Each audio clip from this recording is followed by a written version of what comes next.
அல்லாஹ் மாலிக். என் அன்பு பிள்ளையே, உன் வழித்துணை சாயப்பா வண்டலூரிலிருந்து உனக்காக பேசுகிறேன். உன்னை அப்பா என்ன சொன்னேன்? நீ நன்றாக வாழ வேண்டும், நலமாக இருக்க வேண்டும் என்றுதான் சொன்னேன். ஒரு காலம் உன்னை சந்நியாசியாக மாறிவிடு என்று நான் சொல்லவே இல்லை. எல்லா அறங்களிலும் மேலான அறம் இல்லறம் என்பது உனக்கு தெரியும். அதைத்தான் நீ கடைபிடிக்க வேண்டும் என்று அப்பா சொல்லுகிறேன். பற்றற்று வாழ்வது என்று சொன்னால் எல்லாவற்றையும் விட்டுவிட்டு ஓடிப்போய் சந்நியாசியாகி விடுவது அல்ல. இருப்பது போதும், வருவது வரட்டும், போவது போகட்டும், மிஞ்சுவது மிஞ்சட்டும் என்று சலனங்களுக்கு ஆட்படாமல்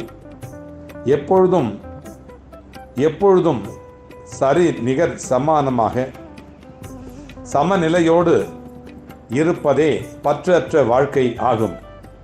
மனம் பக்குவப்பட்டால் பாதை தெளிவாகும். பாதை தெளிவானால் பயணம் எளிதாகும்.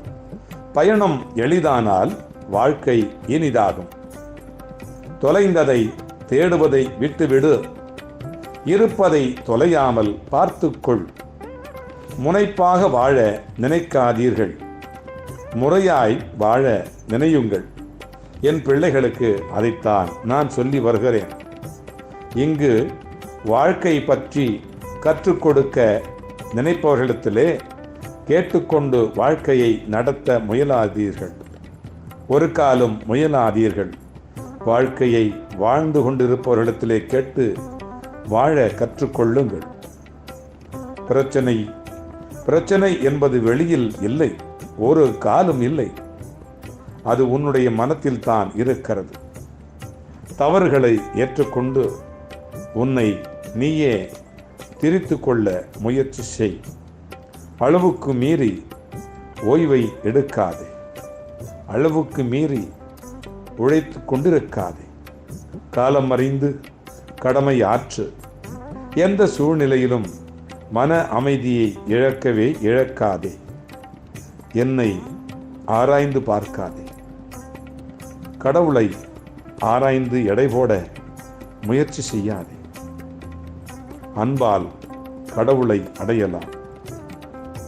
கடவுளின் அடிமையாக இருப்பதே மேலான மகிழ்ச்சி.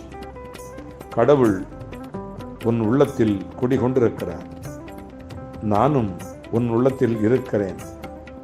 உன் பிள்ளைகளை நல்லபடியாக வளர்த்து தருவேன், வார்த்தை எடுத்து தருவேன். உன் பிள்ளைகள் நல்ல பிள்ளைகளாக மலரும், வளரும், வாழும். உன்னையும் வாழ வைக்கும். அல்லாஹ் மாலிக்.